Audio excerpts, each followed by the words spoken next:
Magandang araw, mga butihing tagapakinig, lalong-lalo na sa iyo, Sir Casper. Ako po pala si Jenny. Palayaw ko po iyan. Hindi ko po kwento ang ibabahagi ko sa inyo, kundi karanasan po ito ng lola ko na tawagin na lamang po natin sa pangalang Asunsyon. Sobrang tagal na, no? Pero huwag kayong mag-alala. Walang nadagdag o nabawas sa kwentong ibabahagi ko sa inyo. Bale, nabasa ko lang ito sa kwaderno na iniingat-ingatan ng aking lola na panganay na anak ni Lola Asunsyon. Kaya nang mapakinggan ko ang mga kwentong aswang, engkanto at iba pang mga kwentong katatakutan, ay nainganyo ako na ibahagi ito sa inyo. Pero bago iyon, humingi muna ako ng permiso sa aking lola kung pwede ko bang ibahagi iyon. Pwede naman daw, kaya eto na. Pero lahat ng mga pangalan na babanggitin ay hindi po nila tunay na pangalan dahil walang permiso yon sa iba. Baka multuhin ako ni Lola, bibiro lang. Bale, sa point of view ni Lola ko isinulat ang kwento. Sana'y mag-enjoy kayo at kapulutan ito ng aral. Isipin nyo na lang na si Lola Asunsyon ang nagkwento. Ako si Asunsyon, Tobong Negros Occidental. 15 taong gulang ako noon nang makilala ko si Joseph, ang lalaking minahal ko ng totoo. Pero hindi pala siya tao. At malalaman ninyo sa aking kwento kung ano nga ba siya. Sa likurang bahagi ng aming bahay ay kagubatan na. Nasa paanan kasi ito ng bundok. Pagtatanim sa bukid at pangangahoy ang ikinabubuhay ng aming pamilya. Hindi man ganon kalaki ang kinikita ng aking ama, ay tataguyod naman ang aming pang-araw-araw na pangangailangan. Masipag ang aking ama at mapagmahal na asawa. Dalawa kaming magkakapatid. Panganay si Ate Anastasia na 3 taon ang tanda sa akin. Gusto ko lang sabihin kung anong pamilya ang meron kami bago ko simulan ang aking kwento. Pero eto na. Sisimulan ko nang ibahagi ang aking karanasan. Kwento ng pag-ibig na sinubok ng panahon, pagmamahal ng isa't isa. 15 taong gulang ako noon nang makilala ko nga si Joseph. Lagi kaming nagkikita tuwing alas 4 ng hapon sa likod ng bahagi ng bahay. Madalas kasi akong tumatambay roon at doon gumagawa ng mga takdang aralin o nagre-review kapag may quiz kinabukasan. Isang hapon noon, karating ko galing ng paaralan. Agad kong kinuha ang 2 subject na may takdang aralin. Pumunta agad ako sa likod bahay at naupo sa mesa na naroon. Habang nagbabasa ng libro, parang may naramdaman akong tumitingin sa akin na mga sandaling iyon. Iginala ko ang aking paningin pero wala akong nakita. Nakakaramdam ako ng kaba noon pero hindi ko yon pinansin. Nagpatuloy na lang sa ginagawa. Nung matapos, bumalik na ako sa bahay. Kinabukasan ulit, nagpunta ulit ako sa likod ng bahay. Hanggang sa dito na. Natigilan ako nang makita ang isang lalaki. Sa tingin ko ay nasa edad 16 lamang. Naningkit ang aking mga mata at napatanong sa aking sarili kung sino siya. Hindi ko naman siya kilala at hindi siya taga roon. Ngumiti siya sa akin, pero in fairness, ang gwapo niya. Parang iba yung taglay niyang kagapuhan. Parang may lahing banyaga. Magandang hapon, ganda. Tinignan ko siya mula ulo hanggang paa. Maputi siya at napakakinis ng balat. Medyo may kalakihan ang kanyang tainga. Pero bumagay naman iyon sa kanyang mukha. Mahaba rin ang kanyang mga pilikmata. Kakaiba ang kanyang angking kagapuhan. Tsaka iba ang kanyang suot. Puti iyon na umabot hanggang lagpas tuhod. Hindi ko na lamang iyon pinagtuunan ng pansin at inisip na baka ganun lang talaga siya manamit. Bumagay naman iyon sa kanya. Pero kasi nung mga kapanahonan namin, ang suot kadalasan ng mga lalaki ay barong Tagalog o di kaya ay pangbukid naman at nakapantalon ito palagi. Sa amin namang mga babae ay yung mga duster o di kaya ay saya. Yun po kasi yung nauuso noon. Hindi katulad ngayon na X-shirt. Tinanggal ko na lang yung P. Baka mas sensitive. Sino ka? Anong ginagawa mo rito? May bala ka bang masama sa akin kasi hindi kita kilala at hindi kita nakikita rito sa amin? Natawa siya at sinabing napakasuplada ko raw. Naupo ako sa upuan. Siya naman ay nasa tapat ko na upo. Tinatanong niya ako kung ano ang pangalan ko, pero hindi ko siya pinapansin. Nagbabasa lamang ako ng libro. Kung ano-ano ang mga sinasabi niya, gaya ng saan ako nag-aral, anong pangalan ko, at ilang taon na ako. Ilang sandali lang ay bigla na lamang siyang tumahimik. Napatingin ako sa kanya. Nakanguso siya. Siguro ay naiinis siya dahil hindi ko siya pinapansin. Nakaramdam naman ako ng guilty sa ginawa ko. Lalo at mabait naman siya at mukhang hindi naman siya masama. Ang pangalan ko ay Asuncion. 16 na taong gulang na ako. Biglang umiti ang lalaki at sinabi na akala niya ay hindi ko na siya papansinin. Mabuti na lang daw ay kinausap niya ako. Sinabi ko naman na wala naman siyang ginagawang masama para hindi ko siya pansinin. Itinigil ko ang ginagawa ko at nakipagkwentuhan sa kanya. Tinanong ko kung saan siya nakitira. Ang sabi niya, nasa loob daw ng gubat. Dahil nga hindi ako palapunta sa gubat, gawa ng pinagbabawalan din kami ng aming mga magulang. Iniisip ko na baka may bahay sa loob ng gubatan. Wala siguro silang lupa kaya doon nila napilitang manirahan. Padilim na nang matapos kaming mag-uusap. Magaling kasi siyang magbiro at masarap kausap. Hanggang sa tawagin ako ni inay. Siya naman ay nagpaalam ng aalis na. Nakailang hakbang pa lang ako noon nang lumingon ako. Ganoon na lang ang gulat ko dahil hindi ko na siya makita. Naisip ko na baka tumakbo siya o kaya ay nagtungo siya sa lugar na hindi ko natanaw. Sinabi niya na Joseph ang kanyang pangalan. Nang araw na iyon ay naging magkaibigan kami. Araw-araw ay ganon ang sitwasyon namin. Punta ako sa likod bahay para magkita at magkausap kami. Minsan naman ay tinuturuan ko siyang magbasa at magsulat dahil hindi daw niya iyon naranasan. Hindi mo alam kung paano ang magsulat? Umiiling siya. Sabi niya, iba daw ang itinuturo sa kanila at hindi sila nag-aaral. Naisip ko naman na baka mahirap lamang sila kaya hindi sila nakapag-aral. Pero gusto daw ni Joseph ang mga natutunan niya sa akin. Tinanong ko siya kung pwede ba akong mamasyal sa kanila. Ang sabi niya, sa ngayon ay hindi pa niya ako maipupunta roon. Huwag daw tumungtong ako ng 18, pwede na daw. Nakanguso ako nun at sinabing matagal pa yon. Bakit kailangan pa na umabot ako sa ganong edad? Sabi niya, tradisyon nila iyon. Humingi naman siya ng pasensya dahil iyon talaga ang tuntunin sa kanila. Kaya iginalang ko na lamang.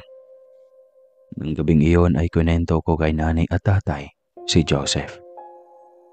Lahat-lahat sinabi ko sa kanila, maging ang kanyang itsura. Nagkatinginan si nanay. Sinabihan ako na wag ako masyadong maglalapit kay Joseph. Bakit, Nay? Wala naman pong masama, di ba? Mabait po siya sa akin. At hindi ko po gagawin ang ipapagawa ninyo sa akin na iwasan siya. Wala siyang ginagawang masama sa akin, Nay. Tumayo ako at pumasok sa aking silid.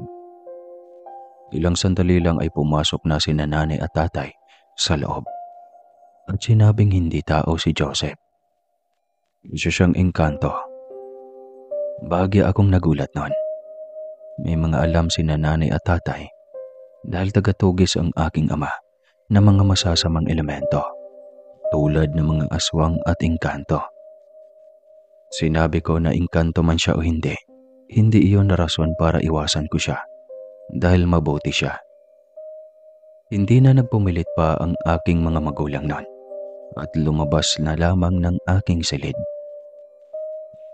Kinabukasan, kaagad kong kwento kay Joseph ang mga sinabi ni nanay at tatay. Sinabi nila na baka isa kang engkanto. Paano kung isa nga akong engkanto? Asunsyon, lalayuan mo ba ako? Iiwasan mo ba ako o babawalan na puntahan ka rito? Natigilan ako sa mga sinabi ni Joseph. Hindi ko alam kung binibiro ba niya ako o sinusubok lang ako. Natawa na lamang ako at sinabi na huwag siyang magbiro dahil hindi nakakatuwa. Pero seryoso lamang siya noon na nakatingin sa akin at sinabing hindi siya nagbibiro. Natulala at napakurap-kurap lamang ako at hindi alam ang sasabihin. Nagyuko ako ng ulo at sinabi na hindi ko alam. Namuli ako mag-angat ng tingin. Nakita ko ang lungkot sa kanyang mga mata. Ngumiti siya pero hindi umabot iyon sa kanyang mga mata. Naiintindihan ko naman kung ayaw mo na akong maging kaibigan. Alam ko naman na ang tingin ninyo sa amin ay masasama. Pero hindi yung totoo. May mga mabubuting engkanto rin, Asunsyon. Pero napapaisip ako, bakit siya nakikipagkaibigan sa akin? Bakit siya nakikipagkwentuhan sa akin? Kapag daw umaalis si Joseph sa kanila, ay naglilibang-libang siya. Naglilibot-libot sa kakahuyan dahil minsan nakakaramdam daw ng pagkaboring si Joseph. Hanggang sa isang araw daw noon, nakita daw niya akong naroon at nakaupo. Ng mga sandaling iyon ay nagkaroon ng kagustuhan si Joseph na makilala ako. Kaya nagdesisyon siya na magpakita. Lumapit siya noon at nakipag-usap sa akin. Gusto daw niyang magkaroon ng kaibigan na tao. Tumayo siya mula sa pagkakaupo sa aking harapan. Bibigyan kita ng pagkakataon na makapag-isip-isip, Asunsyon. Kapag gusto mo pa akong maging kaibigan, sabihin mo lang sa akin. Tawagin mo ako rito, Asunsyon, at darating ako. Pangako. Kapag nangyari yon, ako na ang pinakamasayang engkanto. Ngumiti si Joseph, kabiglang naglakad palayo, at unti-unti siyang nawala sa aking paningin. Kaya pala hindi ko na nakita noon ay dahil may kapangyarihan siya. Na mga sandaling iyon ay naguguluhan ako. Natatakot ako na baka kapag tumagal, magkagusto ako sa kanya. Mga sandaling iyon ay napagpasyahan ko na ilihim na lang kina nanay at tatay ang tungkol kay Joseph dahil baka kung ano ang gawin nila sa kanya. Kaya hindi ko lang sasabihin na nagkikita pa rin kami. Nang gabing iyon ay hindi ako makatulog. Iniisip ang mga sinabi ni Joseph hanggang sa makarinig ako ng mahihinang katok sa aking pinto. Bumangon ako at binuksan iyon. Si nanay at tatay. Pinatuloy ko sila sa loob ng aking silid. Bakit po kayo nandito, Nay? Tay, may sasabihin po ba kayo sa akin? Naupo sila sa aking kama. Hinawakan ni nanay ang aking kamay. Anak, iwasan mo na ang engkantong nakikita mo. Hindi man namin siya nakikita, mabait man siya o hindi. Kailangan mo nang tapusin ang ugnayan mo sa kanya. Mapapahamak ka, anak. Paano niyo po nasabi na mapapahamak ako, Nay? Ikwento ng aking ama ang kakayahan ng mga engkanto. Kaya rin nilang kunin ang tao at papuntahin sa kanilang palasyo. Pwedeng harap-harapan o kaya ay sa panaginip, kung saan hindi na magigising ang isang tao dahil sumama na ito sa engkanto. Pero mabait siya, Nay. At saka, lalaro ko lang naman po siya at nakikipag-usap lang naman po ako. Wala naman po akong intensyon na sumama sa kanya at ganon din siya. Naboborda po kasi siya sa kanila, kaya lumalabas siya at nakikipagkaibigan sa akin.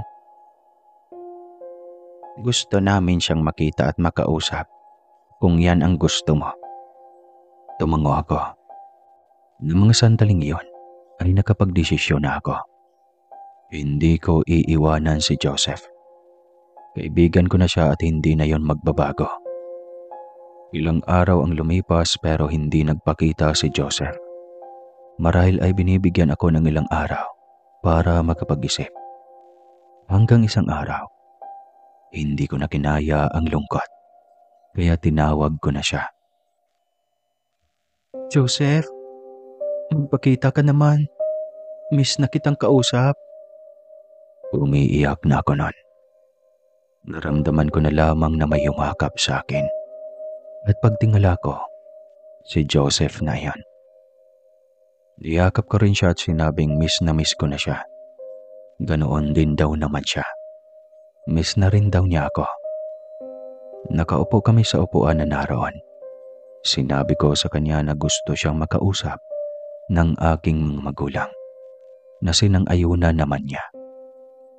Paggabi na noon nang dumating si nanay, tinawag ko sila at pinampunta sa likod kung saan naroon si Joseph. Natigilan sila nang makita ang lalaki. Ito ang pangalawang pagkakataon na nakakita ako ng engkanto. Iyon ang sabi ni nanay. Yung una daw ay may nagkagusto sa kanya noong kabataan niya. Pero mas pinili niyang manatili sa lupa kaysa sa sumama sa isang engkanto. Ang totoo niyan, maganda po ang aking ina. At ginoon din ako, Sir Casper. Hindi naman sa pagbubuhat ng bangko. May makinis akong bilat, balingkinita ang katawan, saka matangkad din. May mga nagkakagusto sa akin noon. Gustong mangharana at bumisita sa gabi. Pero hindi ko pinapayagan. Hanggang doon na lang. Hanggang tingin na lang sila. Yumukod si Joseph. Napaawang ang labi ko nang biglang nagliwanag ang kanyang katawan at naging isang tunay na engkanto. May maputi siyang balat. Parang artista ang balat niya. Parang sa Redford White. Medyo malapad ang tenga. Mahabang pilik mata, matangos na ilong at kulay asol na mga mata. Kaya po ako nagbago ng anyo dahil gusto kong makita ninyo at ni Asuncion ang aking tunay na katauhan at bilang paggalang na rin dahil kayo ang mga magulang ni Asuncion. Alam ba ng iyong mga magulang na nandito ka? Tanong ni nanay. Umangaw si Joseph at sinabing na ikwento na niya ako sa kanyang mga magulang. Pero sa ngayon ay hindi pa ako basta-basta makakatapak sa kanilang kaharian. Hanggat hindi ako tumutungtong sa edad na 18 at hindi hadlang ang mga magulang ni Joseph na magkagusto siya sa tao. Kumbaga, hindi sila mahigpit sa kung ano ang gusto niya. Kung saan daw siya masaya at suportado ang mga ito. Basta't hindi lamang sasaktan si Joseph dahil maghihiganti sila. Napatango naman ang aking ina. Walang masama kung maging magkaibigan kayo ni Asuncion, pero wag mo siyang magugustuhan. Gusto kong makapangasawa ang aking anak ng tao. Magkasalubong ang kilay na napatingin ako kay nanay at tinanong kung bakit niya yun sinasabi. Napakabata pa namin. Pinapangunahan lang daw niya si Joseph. Napatingin sa akin si Joseph. Hindi ko may paliwanag ang kanyang tingin. Parang may kakaiba roon. Ayoko pong mangako dahil sa amin, ang pangangako ay dapat naming tuparin. Hindi ko rin alam kung pwedeng mangyari sa hinaharap. Pasensya na po kung hindi ko po masasagot ang tinatanong nyo. Umalis ka na. Huwag ka nang magpapakita sa anak ko, Engkanto.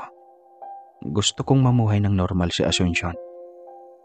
Pagkasabi niyo ni inay, ay hinila na niya ako papasok ng bahay. Paglingon ko ay wala na si Joseph. Akala ko magiging okay na ang lahat. Napakagatlabi ako para pigilin ang pag-iyak. Pero tumulo pa rin ang luha sa aking mga mata. Agad kong inalis ang kamay ni nanay sa aking pulsuhan. Bakit niyo pinagtabuyan si Joseph, Nay?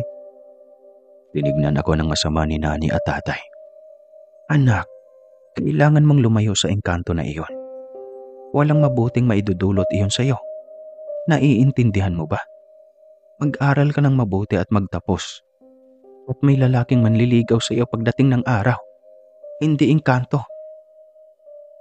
Sinabi ko na wala pa ako sa tamang edad. Kaya walang masama kung makikipagkaibigan ako kay Joseph. Hanggang sa sinampal ako ng napakalakas-lakas ni nanay. Napahaplos ako sa namumula kong pisngi. Hindi na ako umiyak nun. Ipinaglaban ko lang kung anong gusto ko. Masama na bang makisama ngayon sa mga katulad nila na wala namang ginagawang masama? Sinabihan ako ni Itay na lapastanganan daw ako at hindi marunong sumunod. Nagmamadali akong pumasok sa aking silid. Inila ko iyon at saka umiyak ng umiyak. Tinatawag nila ako para kumain pero hindi ako lumalabas. Nakatulog ako nang hindi ko makain. Kinabukasan, masama ang aking pakiramdam. Kaya ang sabi ko ay hindi muna ako papasok sa eskwela. Hanggang sa lumipas ang mga oras at nang gabing iyon din, habang ako ay natutulog, napanaginipan ko si Joseph. Nasa isang sapa kaming dalawa.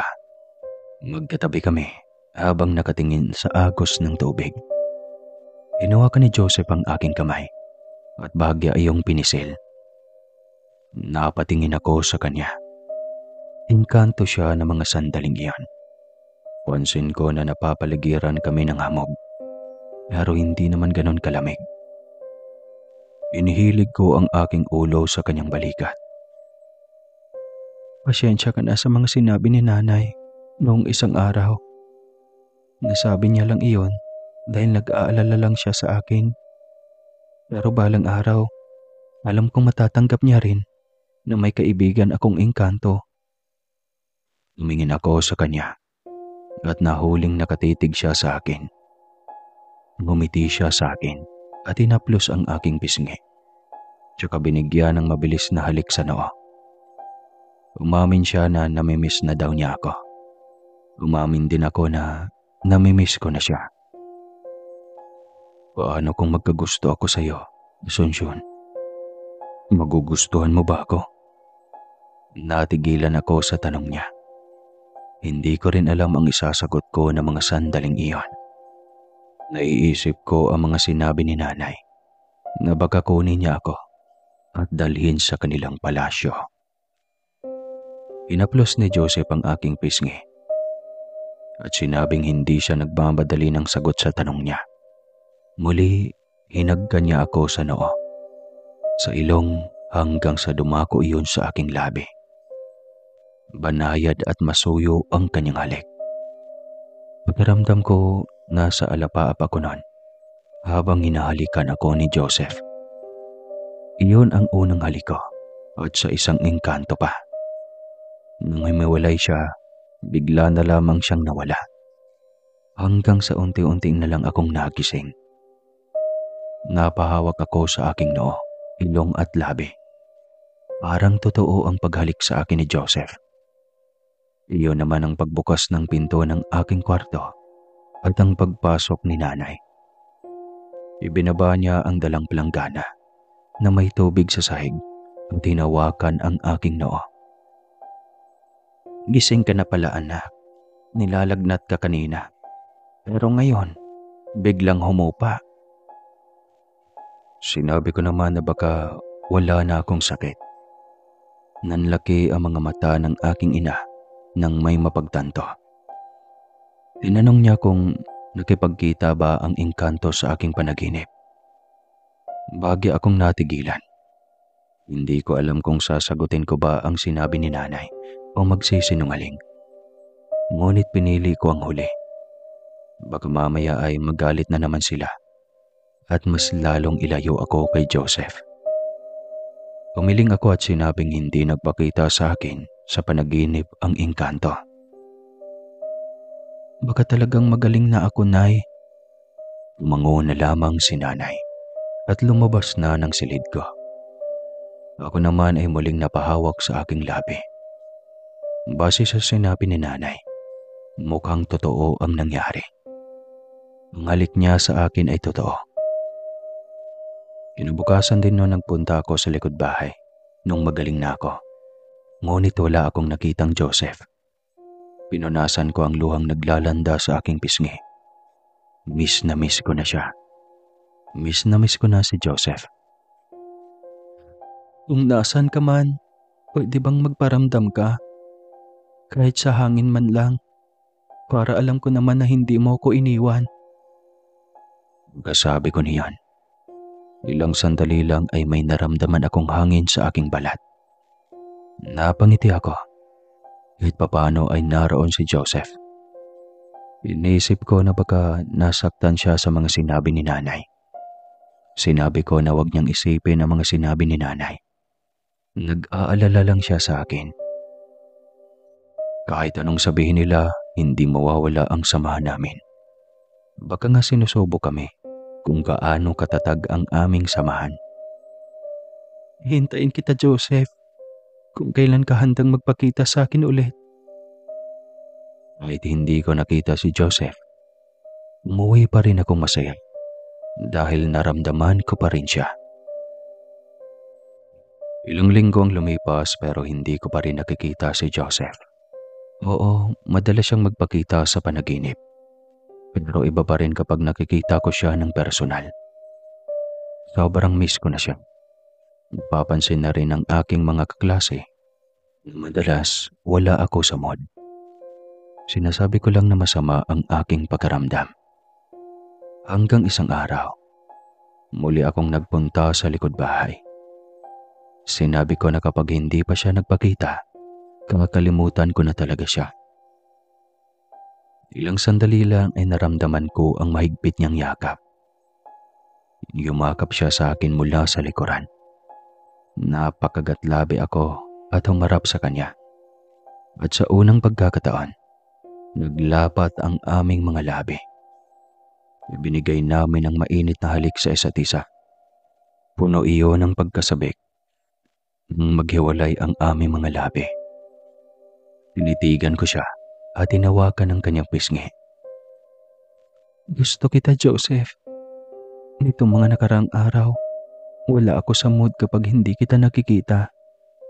Oo, alam ko, nagkikita tayo sa panaginip. Pero iba pa rin kapag nakikita kita ng totoo. Nahahawakan kita. Noong tinanong mo ako sa panaginip kung sakaling magustuhan mo ako, magugustuhan ba kita? Oo. Oo ang sagot ko doon. Umiti sa akin si Joseph at tinawakan niya ang aking kamay. Humingi ng tawad dahil hindi siya nagparamdam ng ilang araw sa akin. Dahil pakiramdam niya, hindi siya karapat-dapat sa akin, lalo at ayaw sa kanya ng aking mga magulang. Sinabi ko naman na kahit ayaw siya ni nanay at tatay, wala akong pakialam. Dahil ang importante sa akin ay ang nararamdaman ko sa kanya. Tuwang-tuwa siya noon at muling hinalikan ako sa labi. Namimiyasa. Pinauwi na niya ako at baka makita pa kami ng aking mga magulang. Masaya akong umuwi ng bahay at dahil sa sitwasyon namin ni Joseph, palihim kaming nagkikita tuwing gabi kapag tulog na ang aking mga magulang. Ayoko ng ganito na palihim tayong nagkikita. Gusto ko, alam ng iyong ina ang mga ginagawa natin. Nakokonsensya ako dahil pagkaramdam ko ay kabastusan ito. Parang hinaplos ang puso ko sa sinabing iyon ni Joseph. Kung tutuusin, pwede niya akong kunin nun. Pero mas inisip niya ang aking mga magulang. Napakabuti niyang engkanto. At ng mga sandaling iyon, ay naisip ko nang sumama sa kanya. Niyakap ko siya ng mahigpit. Sinabi ko sa kanya na magagalit sila kapag nalaman nilang nakikipagkita pa rin ako sa kanya. Hayaan na lang niya ako na gawin ang gusto ko.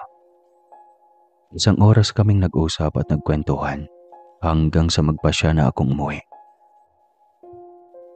Bago ka mag-18, ay dadalaw ako sa iyong panaginip, Asunsyon. May gusto akong gawin na sa panaginip ko muna gagawin. Pero ikaw ang magdedesisyon kung gagawin ko iyon o hindi. Hinalikan ako ni Joseph sa noo at nagpaalam na siya. Ako naman ay bumalik at iniisip ang mga sinabi niya. Mahimbing ang tulog ko ng gabing iyon. Noong mga sumunod na araw ay hindi muna kami nagkita ni Joseph. Sinabi rin niya na magkikita kami sa araw ng aking kaarawan dahil dadalhin niya ako sa kanilang kaharian para makita ko yon. Isang gabi nga ay nagpakita sa akin si Joseph. Niyakap niya ako at hinalikan. Nasa isang paraiso kami na puno ng magagandang halaman. May isang talon na kumikislap dahil sa linaw ng tubig. May iba't ibang klase ng paro-paro na lumilipad at dumadapo sa mga bulaklak. Napakaaliwalas ng langit. Iba't ibang klase ng puno na noon ko lang nakita. Wala akong masabi, basta't napakaganda. Iyon daw ang kanilang munting paraiso, pero iba pa ang kanilang kaharian. Alam mo ba kung bakit nagkasakit ka noong isang araw? Ha? Hindi. Bakit nga ba?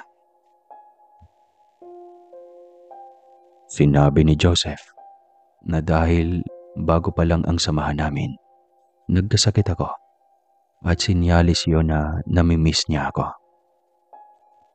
At mawawala lang iyon kapag magkasama na kami, kahit sa panaginip lamang.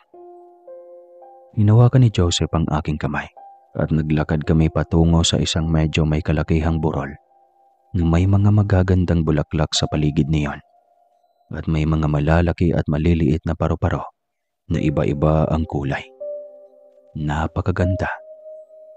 May binigkas na kataga si Joseph at biglang bumukas ang pinto.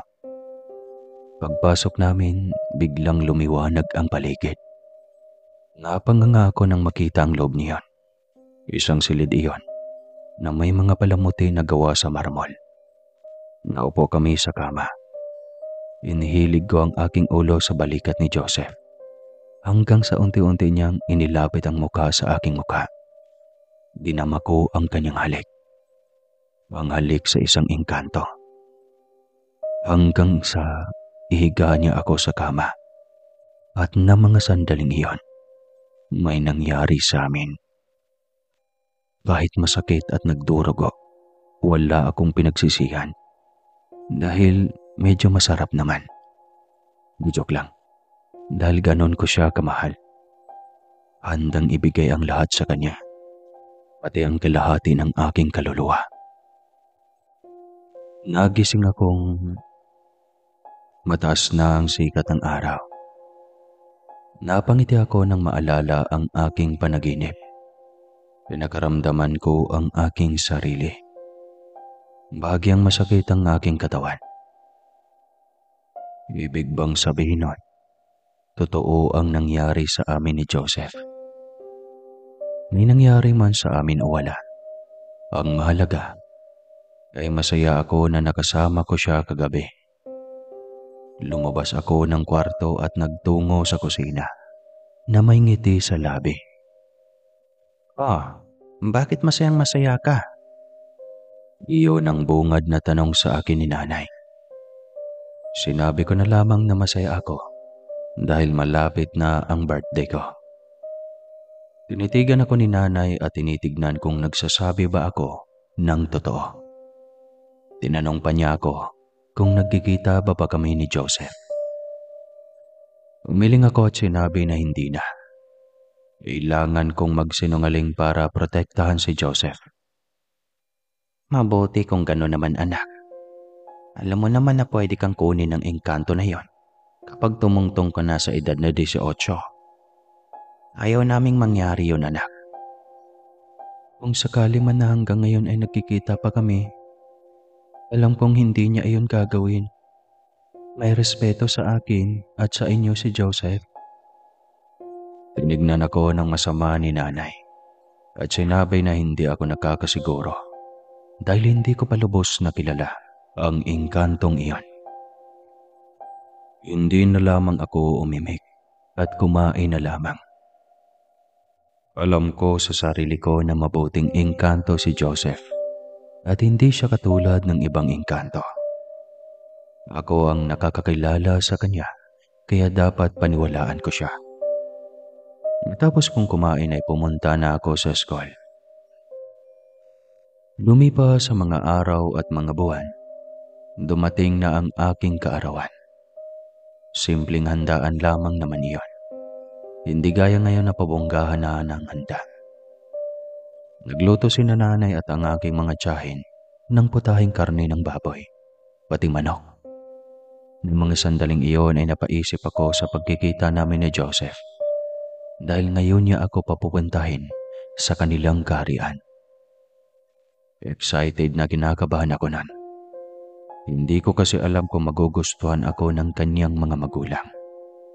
Napahaplos ako sa aking balat nang maramdaman ng malamig na hangin at ang pagdampi ng isang kamay sa aking pisngi. Napapikit ako at dinama ang presensya ni Joseph. Anak, okay ka lang? Tanong ni nanay. Nagmulat ako ng mga mata at nakita ko si nanay. Nasa aking harapan na. Tumango ako at sinabihan niya ako na magbihis na dahil maya-maya ay nagsisimula ng idaos ang aking kaarawan. Tatalikod na sana ako nang bigla kong yakapin ng aking ina. Umiiyak siya habang sinasabi na huwag ko silang iwan. Hindi ako umimik nun dahil hindi ko kayang mangako, lalo at mahal ko na si Joseph. Totoo nga ang kasabihan na bulag ang pag-ibig at hahamakin ang lahat, masunod ka lamang. Nagpaalam na ako sa aking ina at pumasok na sa loob ng bahay para maligo at magbihis. Matapos magbihis, tumulong na ako sa paghahanda ng aking handa. Napatingin ako sa salas nang makita si Joseph doon. At manglalapit ako nang umiling siya. Ibig lang sabihin na hindi ko siya pwedeng lapitan. Napatingin ako sa mga naroon at hindi nila napapansin o nakikita si Joseph. Ibig sabihin, ako lang ang nakakikita sa kanya. Bumilis ang tibok ng aking puso nang lumapit sa akin si Joseph. Napakagwapo niya sa kanyang suot. Para siyang prinsipe. Kanalikan niya ako sa pisngi at bumulong sa akin ng maligayang kaarawan. Sinabi rin niya na hintayin niya ako sa labas ng bahay mamayang 11:00 ng gabi. Tumango lang ako. Lumabas na siya ng bahay. Biglang nagliwanag ang kanyang katawan hanggang sa unti-unti siyang nawala. Napahawak na lang ako sa aking pisngi. Napagtanto ko na umiibig na talaga ako sa isang engkanto. Siya ang una kong pag-ibig. Hindi ko akalain na masarap ang mahalin ang ganong uri ng nilalang. Nang maihanda na ang mga nilutong pagkain para sa aking handa, maging ang mga dekorasyon, nagsimula na rin ang programa. Natapos yun bandang 6:00 na ng gabi. Ako naman ay nahiga sa aking kama dahil sa sobrang pagod. Nagising ako bandang 8:00 na ng gabi. Naupo ako sa kama. Nag-enjoy ka ba sa birthday mo? Napatingin naman ako sa bintana at nanlaki ang mga mata nang makita roon si Joseph. Bumaba siya roon at lumapit sa akin. Sinabi niya pa na pwede na daw niya akong pakasalan kasi nasa tamang edad na ako. Kaso ayaw sa kanya ng mga magulang ko. Ramdam ko ang sakit sa kanyang boses. Na mga sandaling iyon ay napaisip ako. Bakit hindi na lang siya naging tao? Para hindi kami nahihirapan ng ganito. Hinaplos ko ang kanyang pisngi at pinagdikit ang aming noo. Handa akong sumama sa iyo, Joseph. Natigilan si Joseph at tinignan ako. Umiling siya. Hindi niya ako pwedeng kunin dahil walang abiso ang aking mga magulang. Ayaw niyang kunin ako sa kanila. Umiling ako. Sinabi ko na hindi nga pumapayag ang mga magulang ko na magkaroon kami ng relasyon.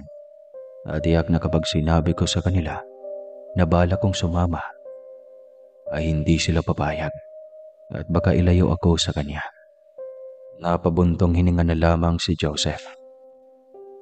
Alam kong mahirap itong pagsubok nating dalawa, pero hindi ako susuko. Kaya huwag kang susuko. Gagawa ako ng paraan para makasama na kita palagi. Hindi yung ganito na lihim tayong nagkikita. Tumango ako, kahit papano ay gumaan ang pakaramdam ko sa sinabi niya.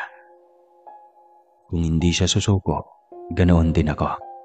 Lalaban kami.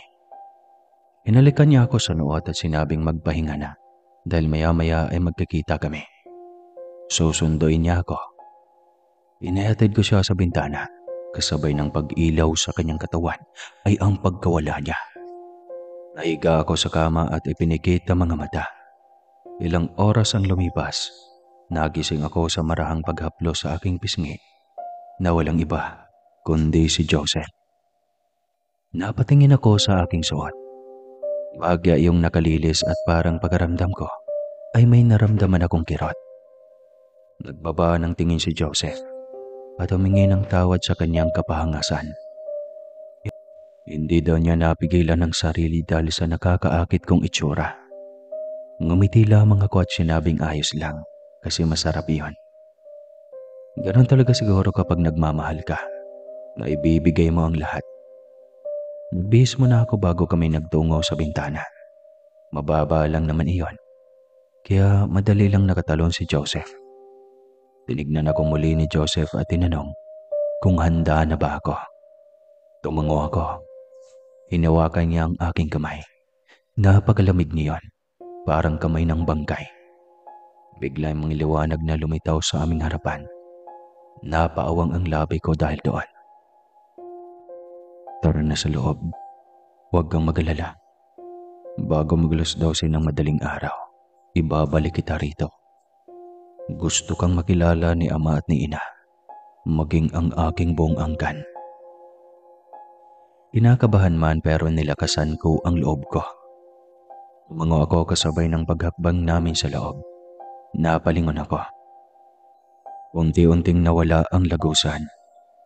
May kadaliman ang kinaroroonan namin. May mga tanglaw na liwanag sa aming paligid. Para mga kulitap-tap ata iyon. Naglakad na kami bahagya hanggang sa huminto si Joseph at may binigga siyang inkantasyon.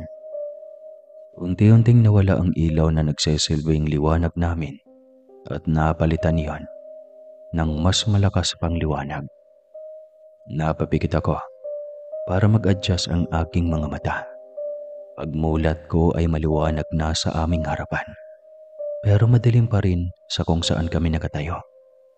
Ito yung nasa panaginip ko. Ganitong ganito. Ito yung nasa panaginip ko, Joseph. Wow, ito nga yun. Kung saan ay binigay mo sa akin ang sarili mo. Maraming salamat kasi napakasarap. Namula ako noon. Totoo nga na may nangyari sa amin. Napatanong ako kung magbubunga ba yon. Ang sabi niya ay hindi. Panaginip lamang iyon. May mabubuo lang kapag pumayag ako. napakasalan siya at maging isang engkantada. Pwede palang maging engkanto ang isang tao. Oo daw, kapag mas pinili ng tao na manatili sa kaharian ng mga engkanto. Nilakad na namin ang daan patungo raw sa kanilang kaharian. Para talaga akong nasa paraiso. Kada may nakikita akong maganda, ay itinuturo ko iyon kay Joseph.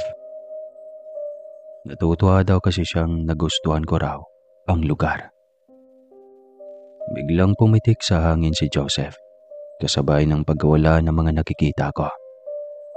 Napalitan iyon ng isang mataas at mahabang bakod na gawa sa metal. May mga engkanto sa labas na nagbabantay. Nang makita si Joseph ay kaagad na binuksan ang kulay gintong gate. Yumukod ang mga ito nang matapat kami sa kanila. Nagtuloy-tuloy kami hanggang sa huminto ulit sa isang malaking pinto na kulay tanso. Biglang bumukas iyon. Pumasok kami. Nang makapasok, tumambad sa akin ang maliwanag na silid. Nasa gitna niyo ng isang engkanto. Nahawig na hawig ni Joseph. Marahil ito ang kanyang ama. Sabay kaming yumuko ni Joseph. Lumapit siya sa amin. Ikaw ang babaeng tagalupang sinasabi ni Joseph na mahal niya. Tumango ako. Natutuwa daw siya na makita lagi si Joseph na masaya. Madalas daw kasi siyang malungkot dahil nga sa sitwasyon niya. Matagal na daw hiniling ni Joseph na maging tao. Pero kailangan daw muna niya ako makausap kung sang-ayon ba ako o hindi. Hindi daw gagana ang gagawin nila kung hindi ko alam ang gagawin niya. Sang-ayon po ako, mahal na hari. Gusto ko pong makasama ng matagal si Joseph. Gusto ko siyang makasama ng tao siya. Dahil nakapagdesisyon na ako, sasabihan na lang daw ako ni Joseph kung kailan niya ako dadalhin ulit rito. Kailangan ko na daw umuwi dahil baka hanapin ako ng aking mga magulang. Inihatid ako ni Joseph sa may lagusan. Nang pagkalabas ko, hinipan niya ang aking ulo, kasabay ng pagdilim ng aking paningin.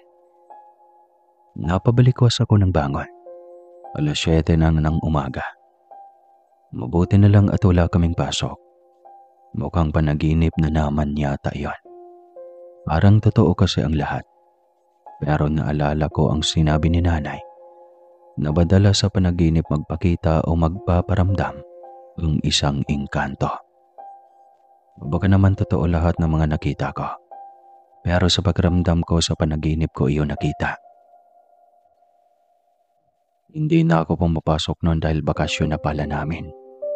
Madalas din akong tulog at magkasama kami lagi ni Joseph sa panaginip. At kung minsan nagkikita kami bago mag-alas 12 ng madaling araw. Isang araw, habang magkasama kami ni Joseph, sinabi niya sa akin na ilang araw na lang ay magiging tao na siya. Kailangan ko daw yung saksihan dahil yun ang tradisyon nila. Sumapit ang araw na yon. 11:00 ng gabi ang usapan namin ni Joseph.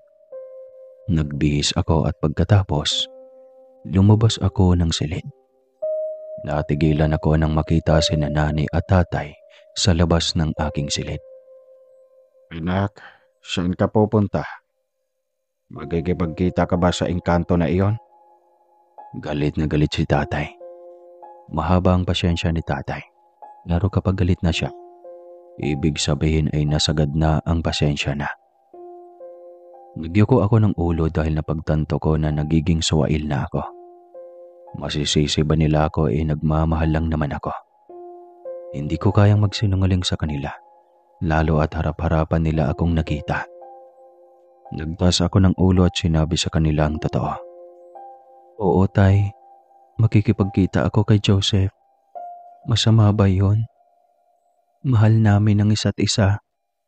Sinampal ako ng malakas ni tatay. Agad na niyakap ni nanay si tatay. Hindi daw ako nag-iisip. Sa ngayon ay maayos ang lahat pero kapag nagtagal, sigurado akong pagsisisihan ko kung bakit ko sila sinuway. Umiiyak ako nun dahil mabuting engkanto si Joseph. Sinabihan ako ni tatay na pumunta na ako sa engkanto na yon at huwag nang babalik pa. Total, mas importante naman daw siya kaysa sa kanila. Tumalikod na si tatay at pumasok sa kwarto nila ni nanay. Humingi ng pasyensya si nanay sa akin. Pinakausapan ako na itigil na ang ginagawa ko. Para rin naman daw iyon sa ikabubuti ko. Inak, huwag mong hayaan na magalit ng husto ang ama mo. Iba magalit ang tatay mo. Angkan sila ng manunugis na mga masasamang engkanto, aswang at ano pang elemento. Pinipigilan lang niya na hindi kalabanin si Joseph dahil baka magalit ka at makaisip ka ng hindi maganda. Kaya sana naman anak, mag-isip-isip ka. Huwag puro puso ang gamitin mo kundi ang isip din. Pagkatapos nito ay umalis na sa harapan ko si nanay at sinabihan ako na nasa akin pa rin ang huling desisyon. Yung mga sandaling iyon ay nagdadalawang isip ako. Nahihirapan akong mamili kung ang pamilya ko ba o si Joseph. Napagpasyahan ko rin na ituloy ang pakikipagkita kay Joseph dahil kailangan naming mag-usap at napagkasunduan na namin iyon. Ayaw kong sirain ang pangako ko sa kanya. Katapos noon, pag-iisipan kong mabuti ang magiging desisyon ko. Kung sino ang pipiliin ko. Siya ba o ang aking pamilya? Dahil sa nangyari, napilitan akong sa bintana dumaan. Sakto naman na natanaw ko sa di kalayuan si Joseph. Tumakbo ako at niyakap siya. Hinaplos niya ang aking pisngi. Anong nangyari sa pisngi mo? Tatanong sana ako kung paano niya nakita. Pero inunahan na niya ako. Ang sabi niya, matalas ang kanyang paningin at pandinig kapag gabi. Nag-iwas ako ng tingin at sinabing wag na namin pag-usapan iyon. Ngunit mapilit siya kaya nasabi ko sa kanya ang totoo. Sinisisi niya ang sarili na kasalanan niya kung bakit nangyari iyon. Sinabi ko naman na wala siyang kasalanan dahil ginusto ko yon. Niyaya ko na siyang pumunta sa kanila. Naglakad kami hanggang sa huminto kami sa isang maliit na burol na sa tingin ko ay kasing taas ko lamang iyon. Bigla iyong nagliwanag at nagkaroon ng pinto. May binigkas na inkantasyon si Joseph at bumukas iyon. Naglakad pa kami hanggang sa tumambad sa aking harapan ang isang malaking pinto na kulay ginto at napakataas. Ito ang aming kaharian. Ngayon ay makikita mo na sa totoo ang aming tahanan. Hinawakan ni Joseph ang kamay ko at sinabing pumikit ako.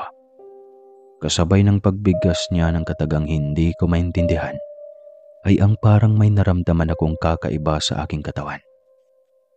Nagdilat ako ng mga mata at nanlaki nang makita ang loob. Puro ginto ang mga naroon at kumikinang. Lahat ay may ginto at tanso. Mga upuan, muebles, mga gamit ay puro gawa sa ginto o tanso. Sa bawat gilid ay may mga pinto. Sa harap ng isang entablado kung saan may isang upuan. May nakaupo roon na engkanto na makisig. Binabantayan siya ng tig-2 kawal sa gilid. Biglang lumuhod si Joseph. Luluhod na sana ako pero pinigilan niya ako. Biglang may lumabas na 2 babae at nilagyan ng korona si Joseph. Maligayang pagdating, Asunsyon. Yumuko ako at binati ang ama ni Joseph. Sinabi na gagawin na ang seremonya para sa pagiging tao ni Joseph. Kailangang kasama ako sa seremonya para mailipat sa kanyang pagiging tao ko. Pinalibutan kami ng mga engkanto na naroon. Sinabihan ako ni Joseph na pumikit na. Ginawa ko naman. Kasabay nun ay may kung anong binibigkas ang mga engkanto. na nakapalibot sa amin. Hinawakan ni Joseph ang aking kamay. Handa ka na bang maging tao, Joseph? Opo, Ama. Tandaan mo na ang pagiging tao mo ay aabot lamang ng isang buwan. Pero may kapalit ito. Kapag nalaman ng mga taga-tao na isa kang engkanto, mawawala ng bisa ang lahat. Magiging engkanto at kailanman ay hindi na kayo magkikita pa ni Asuncion. Depende na lang kung gusto niyong makipagkita sa pamamagitan ng panaginip. Mas lalong humigpit ang hawak ni Joseph sa aking kamay. Samang-ayon si Joseph sa sinabing iyon ng kanyang ama. Kung handa na daw kami, ay gagawin na nila ang orasyon para tuluyan ng maging tao si Joseph. Lumapit ang kanyang ama at ang ibang mga engkanto, tsaka ipinatong sa aming ulo ang kanilang mga kamay. May mga binanggit silang kataga na marahil ay salita ng engkanto. Hanggang sa naramdaman ko na lang na bumigat ang aking pakaramdam. Kasabay ng pagpikit ng aking mga mata para matulog. Narinig ko pa ang sinabi ni Joseph. Mahal na mahal kita. Pagkatapos nun ay parang hindi ko na maintindihan kung anong nangyari sa buhay ko. Para bang may mga nangyari sa akin na hindi ko alam. Yung tipong kahit gising ako, ay hindi ko matandaan na nangyari yon. Hanggang isang araw, habang pauwi na ako galing bayan, nang makarating ako sa compound namin, papatingin sa akin ang mga naroroon. Nilapitan ako ng aking pinsan na si Dina at tinanong kung totoo ba na may kasama akong engkanto noong isang araw. Umiling ako. Tumawa lamang siya. Nakita daw ako ng isa naming pinsan nang umuwi siya noon at napadaan sa bundok. Oo nga pala, Sir Casper. Nasa lahi namin ang makakita ng mga engkanto at ibang mga lamang lupa. Kaya hindi nakapagtataka na malaman nila yon. Alam mo na, may pakpak ang balita kahit hindi aswang. Pero itinanggi ko pa rin iyon. Sinabihan ako na wag nang maglalapit roon dahil kukunin lamang ako at baka hindi na ako makauwi pa sa amin. Alam mo, Insan, mas masarap pa rin mabuhay rito sa mundo. Magsisisi ka kapag sumama ka sa kanya. Hindi ko na lamang siya pinansin at umalis na lamang. Kinabukasan, may naging bisita ako. Walang iba kundi si Joseph. Medyo nag-iba ng konti ang kanyang itsura. Naninibago daw siya dahil ganoon pala ang pakaramdam na maging tao. Pinatuloy ko siya sa bahay. Natigilan sila nanay nang makita si Joseph. Pero mabuti na lang at hindi nila siya namukhaan. Tinanong nila kung sino ang kasama ko. Pinalitan ko ang kanyang pangalan. Napatango-tangaw naman sila. Nakahinga ako ng maluwag dahil hindi nila nakilala si Joseph. Isang araw ay may naging bisita ulit ako. Walang iba kundi si Dina. At ng araw din na yon ay naroon si Joseph. At kasalukuyan kaming nagmemeryenda. Umupo sa tapat namin si Dina matapos namin siyang yayain na magmeryenda. Biglang namula ang katawan ni Joseph. Napatingin ako sa kanya. Okay ka lang? Hindi ako makahinga, Asuncion. Mabilis na tumayo si nanay para kumuha ng tubig at iniabot iyon kay Joseph. Pero hindi pa rin nagbabago ang itsura niya. Namumula pa rin siya. Parang nagkaroon siya ng allergy. Napatingin si Joseph sa kwintas na suot ni Dina. Nakangiti nang nakakaloko si Dina at tinanong pa kung ano ang dahilan.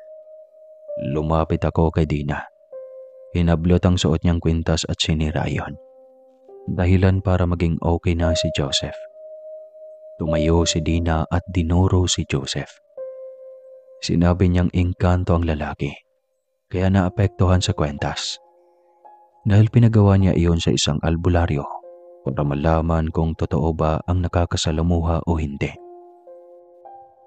Tinignan ako ni nanay at tatay. at tinanong kung tama ba ang kanilang mga narinig.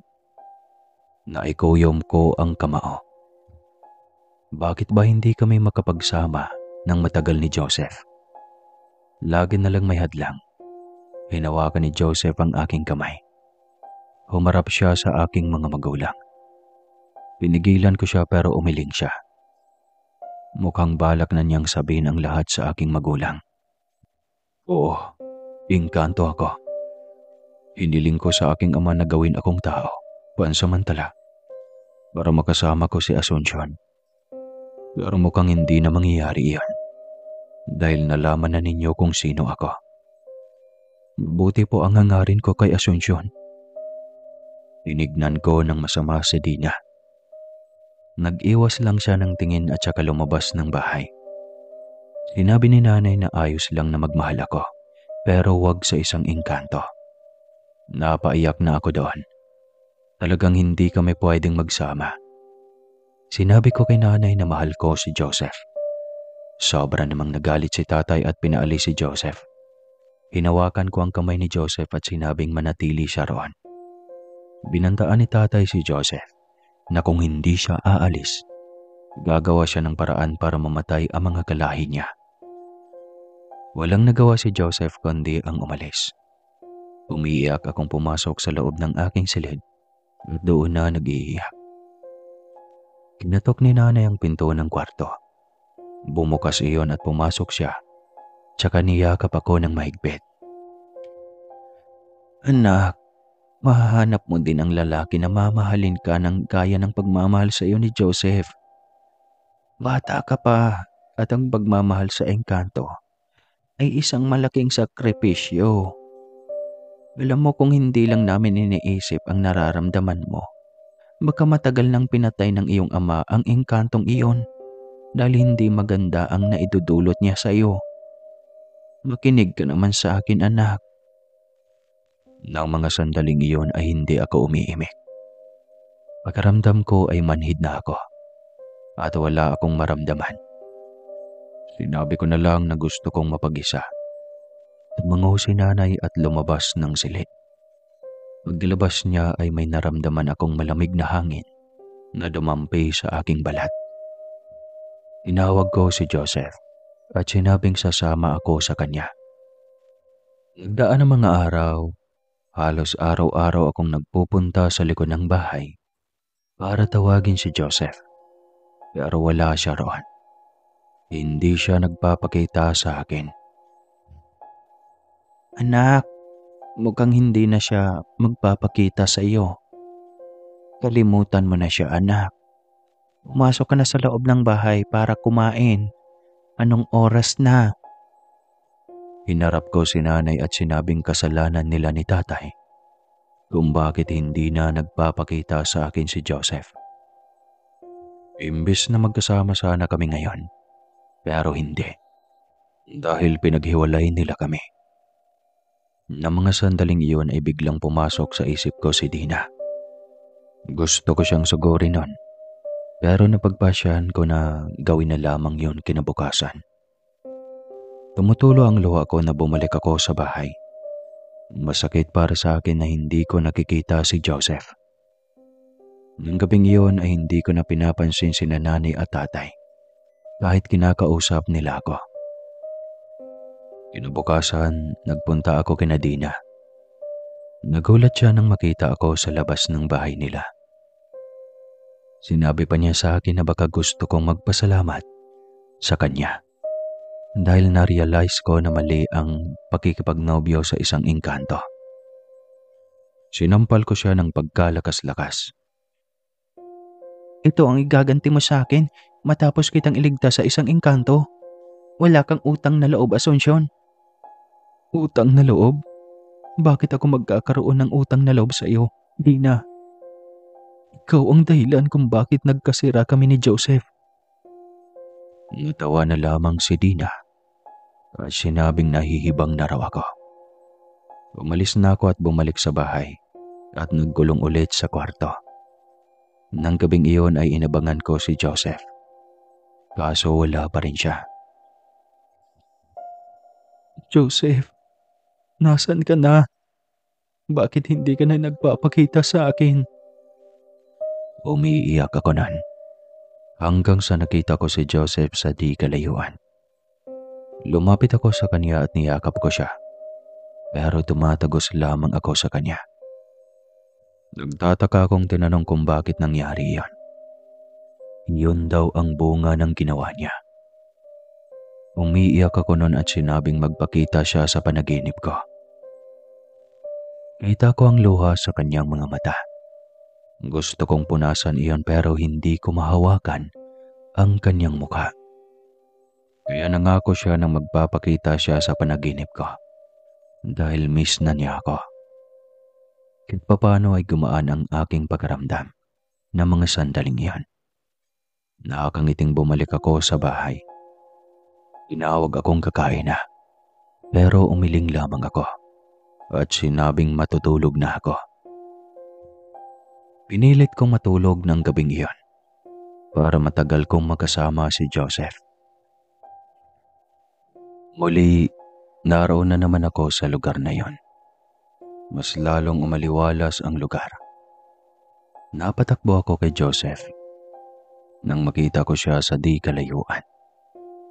Patakbo akong lumapit sa kanya at niyakap siya ng mahigpit. Sinabi ko na namiss ko siya at ganoon din daw naman siya sa akin. Gusto kitang pakasalan, Asuncion. Gusto kitang makasama habang buhay at bumuo ng pamilya kasama ka. Gusto mo ba? Naluha ako sa sinabi ni Joseph. Ibig sabihin lang nun ay mahal na mahal niya talaga ako. Hinawakan ko ang kanyang pisngi at saka tumango. Oo, pumapayag ako. Mahal na mahal kita, Joseph. Dahil doon ay sinabi namin sa kanyang ama ang desisyon namin. Masaya naman ang hari ng engkanto at napagdesisyon na namin na magpakasal ilang araw mula ngayon. Lumipas ang ilang araw at dumating na nga ang araw ng aming kasal. Excited ako na mga sandaling iyon dahil iyon ang araw na pinakahihintay namin. Bumagay rin sa akin ang suot kong gown na parang sa suot ng mga engkanto.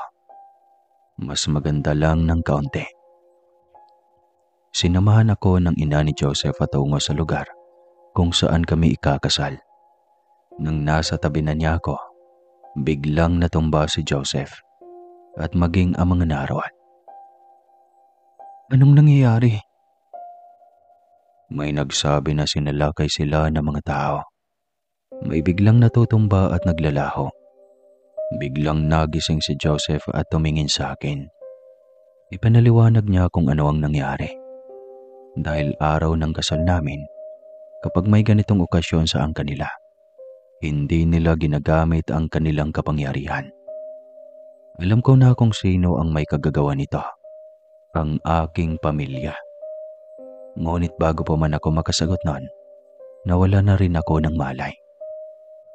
Nagising ako na nasa aking silid. Nasa tabi ko sina nanay at tatay kasama ang aking mga tiyahin at tiyuhin. Naroon rin si Dina na makikita sa mukha ang awa sa akin. Lumapit siya at niyakap ako. Mabuti na lang daw at nailigtas ako. Nakaramdam ako ng uhaw at gutom nun, kaya dali-dali silang kumuha ng pagkain. Tinanong ko sila kung ano ang nangyari at bakit naroon sila at bakit sinabi ni Dina na nailigtas na ako. Hindi sila sumagot agad. Gusto kong malaman, ano ba ang nangyayari? Wala nang nagawa si nanay kundi sabihin sa akin ang katotohanan. Nung isang araw daw nagtataga daw si nanay dahil hindi daw niya ako magising. Inisip daw nila nga naisipan ko ng magpakamatay at baka patay na ako. Tinignan daw niya ang aking pulso at nakahinga naman ng maluwag si nanay dahil may pintig ba ang pulso ko pero humihina na. Kaya kinabahan na si inay dahil malakas ang kutob niya na unti-unti na akong nakukuha ng engkanto. Kaya kaagad silang tumawag ng manggagamot. May mga nakausap sila pero hindi kinaya dahil nga sa pagmamahal na namamagitan sa amin ni Joseph. Buti na lang at nalaman ni Dina ang kalagayan ko. Kaya kinausap niya ang kilalang magaling na albularyo. Siya daw ang gumawa ng kwintas kaya nalaman na engkanto si Joseph. Darating nila sa aking kwarto, tumila po ng manggagamot at nagwi ka na. Malakas ang kapit ng engkanto sa inyong anak. Malakas ang pag-ibig na nag-uugnay sa kanilang dalawa. Nasa kaharian siya ng mga engkanto. Pero kahit na pagkaramdam ng manggagamot ay mahihirapan siya sa paggamot sa akin, ay sinabing gagawin niya ang lahat para lang maibalik ako sa mundo ng mga tao. Sobrang iyak daw ng aking ina dahil natatakot siya na makukuha ako ng mga engkanto. Ngunit sinabi naman ng manggagamot na hanggat hindi ako na ikakasal sa engkanto, makukuha pa nila ako at maibabalik ng buhay. Hinawakan ng manggagamot ang aking kamay sa pamamagitan ng pagpahid ng langis sa aking kamay at hinawakan iyon. Nalaman ng manggagamot na malapit na akong ikasal kay Joseph. Kaya naman minabadali na ng manggagamot ang lahat dahil baka mahuli sila. Dahil kapag nag-isang dibdib na kami, siguradong mawawala na ang pulso ko. Nahawakan ni Mang Timyo ang manggagamot ang aking noo. Umikit ito at may inusal na kataga. Nang matapos daw nun, nagpausok siya sa palibot ng aking kwarto. Binigyan din si nanay at tatay at ang aking mga kamag-anak ng papel. Naglalaman ng mga dasal at orasyon. Munta daw sila sa burol sa likod bahay namin. At banggitin ang mga iyon na sinunod naman nila. Habang nagdadasal at nag-uorasyon daw sila, naroon lamang sa kwarto si Manong Timyo. Habang napikit at pinapausukan ang buong silid habang may binibigkas din na mga dasal. Pagkatapos ay may ipinatak siya sa aking bibig na likido. Kasunod na yon ay ang bahagyang pagyanig ng aking kwarto. At nang matapos na sila tatay at nanay at pati ang aking mga kamag-anak sa ginagawa, bumalik na sila sa silid. Pinagpapawisan daw ako nun at bumalik na sa normal ang bilis ng pulso ko. Dahil sa nangyari, hindi na kailanman makakapunta sa inyo ang mga engkanto. Huwag kayong mag-alala, buhay sila. Wala silang ginawang masama kay Asunsyon, kaya hindi ko sila pwedeng parusahan. Ang ginawa ko lang sa kanila ay sirain ang kasal at pabalikin kita sa mundo. Para akong pinanghinaan ng loob nun nang malaman kong hindi na ako mapupuntahan pa ni Joseph dahil isinara na ang lagusan ng mga engkanto patungo rito sa mundo ng mga tao. Tumayo ako at nagwala. Niyakap ako ni nanay at sinabing ginawa nila yon dahil 2 araw na akong walang malay. Sana daw naiintindihan ko sila. Umiiyak akong napaupo sa aking kama na mga sandaling iyon pagkaramdam ko na matayan ako. Mabuti na lamang daw at nakaabot sila dahil kung hindi, tuluyan na akong nakuha ng engkanto dahil nalaman nila na ikinakasal na ako. Anak, pipiliin mo ba si Joseph kaysa sa amin na pamilya mo? Mas pipiliin mo sila na hindi mo naman alam kung ano ang hangarin nila sa iyo. Paano kung iaalay ka pala nila, anak? Walang masama ang magmahal, pero wag naman sana ng sobra. Sinabi ko na iwan muna nila ako para makapag-isip ako, kaya sumang-ayon naman sila. At binulay-bulay ko ang mga sitwasyon ng mga sandaling iyan.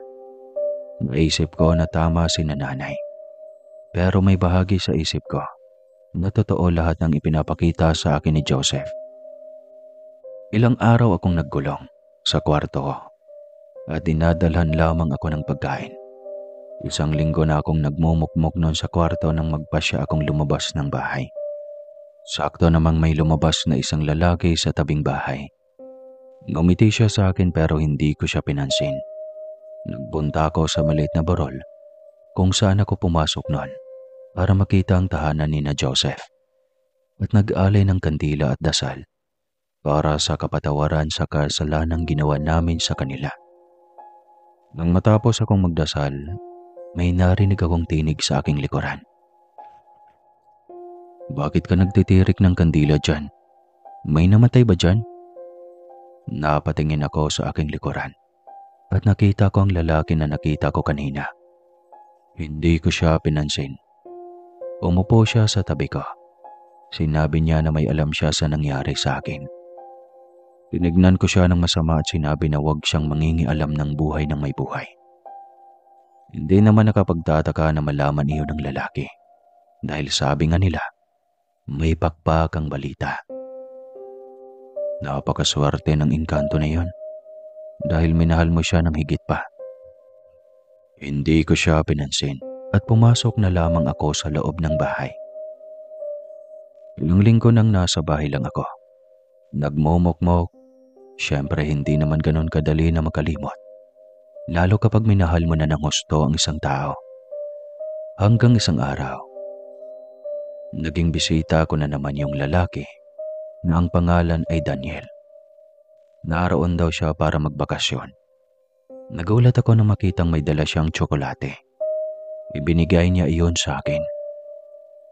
Alam mo, para mas mabilis kang makalimot, lumabas ka ng bahay, pumunta ng bayan o mamasyal. Makipag-usap ka sa mga kakilala mo.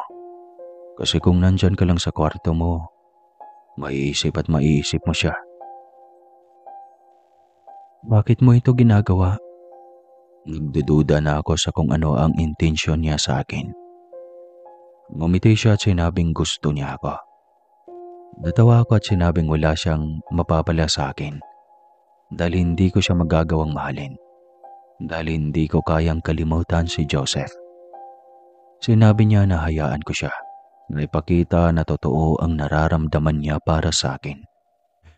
Sinabi ko na lang na bahala siya at iiniwanan siya roon sa salas. Araw-araw ay nagbibigay siya sa akin ng kung ano-ano.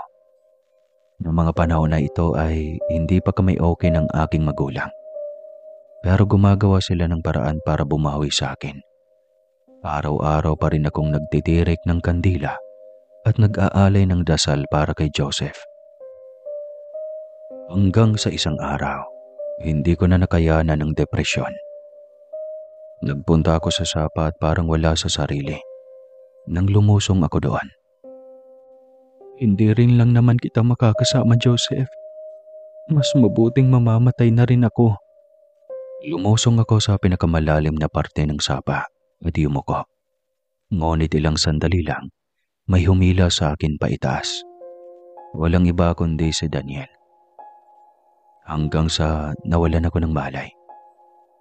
Binigyan niya daw ako ng CPR kaya nagkamalay ako ulit. Galit na galit siya at sinabing ganoon na ba talaga ang pagmamahal ko sa engkanto na iyon. Nang gagawa kong magpakamatay. Asunsyon, huwag mong hayaan na manaig iyan. Isipin mo ang pamilya mo. Isipin mo ang mga kamag-anak mo na ginawa nilang lahat para mailigtas ka sa mga engkanto. Hindi lang engkanto ang kaya kang mahalin ng ganoon. Hindi ako sumagot at nagyukol na lamang ng ulo. Tama nga naman si Daniel. Bakit ko tatapusin ang buhay ko? Dahil lang sa isang engkanto? Sinabi ko na sobrang sakit. Niyakap niya ako at sinabihang huwag akong susuko. Makakalimutan ko rin ang elemento na iyon. Tutulungan daw niya akong makalimutan ang engkanto. Umayag naman ako.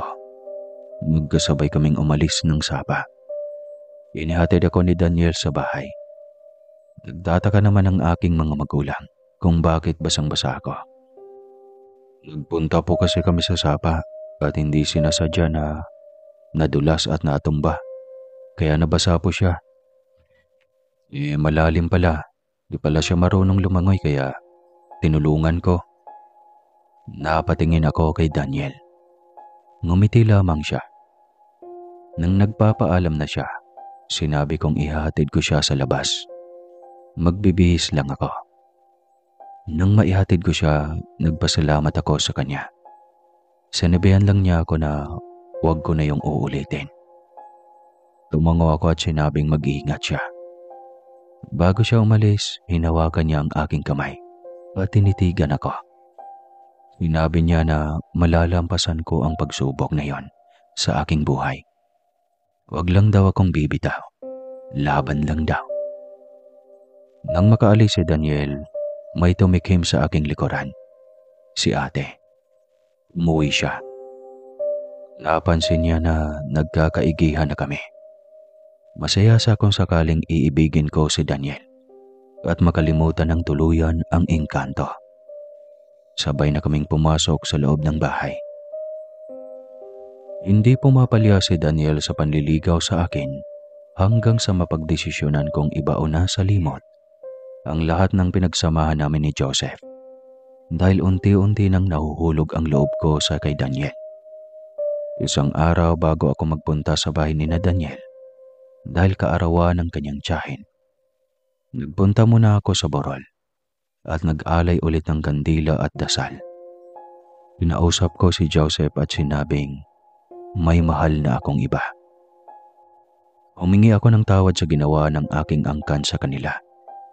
Na mga sandaling iyon ay tinatapos ko na lahat-lahat. Nakangiting umalis ako roon at nagpunta kina Daniel. Kasalukuyan nang may nagkakasiyahan roon. Sa bungad pa lang ay sinalubong na ako ng binata. Pinatuloy ako sa bahay at ipinaghanda ng pagkain. Nang matapos ang okasyon, nagtungo kami sa likod at pinagmasda ng mga bituin sa langit. Nag-enjoy ka, Asunsyon? Oo naman. Nga pala Daniel, may mahalaga akong sasabihin. Ano yun? Huwag kang mabibigla ha. Bakit? Ano bang sasabihin mo? Sinasagot na kita. Nanlaki ang mga mata ng binata at tinanong kung tama ba ang kanyang narinig. Tumango-tango lang ako. Dahil sa labis na tuwa, niyakap niya ako at hinalikan sa pisngi at sa labi. Labi agad. Tuwang-tuwa siya. Sinabi ko sa kanya ang mga nangyari. Sinabi ko naman na hindi na ako berhen. Ngunit umiling siya at sinabing may ginawa lamang ang engkanto para makuha ako. Pero mananatiling berhen ako dahil hindi naman personal na may nangyari sa amin. Masaya ako sa ideyang iyon. Masaya ang aking magulang sa nalaman. Masaya sila dahil nakatagpo ako ng lalaking mamahalin ako nang higit pa sa pagmamahal ni Joseph. Masaya ako dahil nakilala ko si Daniel. Kung hindi dahil sa kanya baka ano na ang nangyari sa akin. Mabait pa rin sa akin ang Diyos. Makalipas lamang ang 3 taon ng pagiging magkasintahan namin, napagpasyahan na namin ni Daniel na magpakasal na. Hanggang sa nabiyayaan ng anak, 2 anak na babae at lalaki. At dito po nagtatapos ang kwento ni Lola Asunsyon. Sana'y inyong nagustuhan. At mula daw noon ay hindi na talaga nagpaparamdam si Joseph kahit sa panaginip. Ngayon yung lugar na yon ay medyo makalbo na. Gawa ng marami nang naputol na kahoy dahil ginagawang tabla o ano paman basta panggamit sa tahanan. Muli, ako ito si Giselle, ang kanyang apo sa panganay na anak. Hanggang dito na lang ang kwento ni Lola. Sabi nga nila, love is blind kasi walang mata. Joke lang. Pero dapat wag magmahal ng sobra to the point na apektado na ang sarili. Mahalin ang sarili at makinig sa mga magulang para mapabuti. Hindi ko naman masisisi si Lola dahil nagmahal siya ng sobra at mukhang tinamaan sa engkanto. Wala ako sa posisyon para husgahan siya. Kaya sana kapag nagmahal tayo, magtira tayo sa ating mga sarili para hindi mangyari ang nangyari kay Lola. Di ba paano na lang kung hindi siya nakita ni Daniel? Baka hindi rin ako mabuo ngayon. Masaya naman ako kay Lola dahil nahanap niya ang kanyang tawan. at naging masaya siya sa piling ni Lolo Daniel. Iyon lang naman, Sir Casper. Maraming salamat kung sakaling mapili ninyo ang kwento na ibahagi sa inyong channel. God bless at mag-ingat kayo palagi. Sana kayo rin magkaroon ng tapat na magmamahal sa inyo at hindi kayo iiwan. Hanggang dito na lang po. Maraming salamat. Wakas.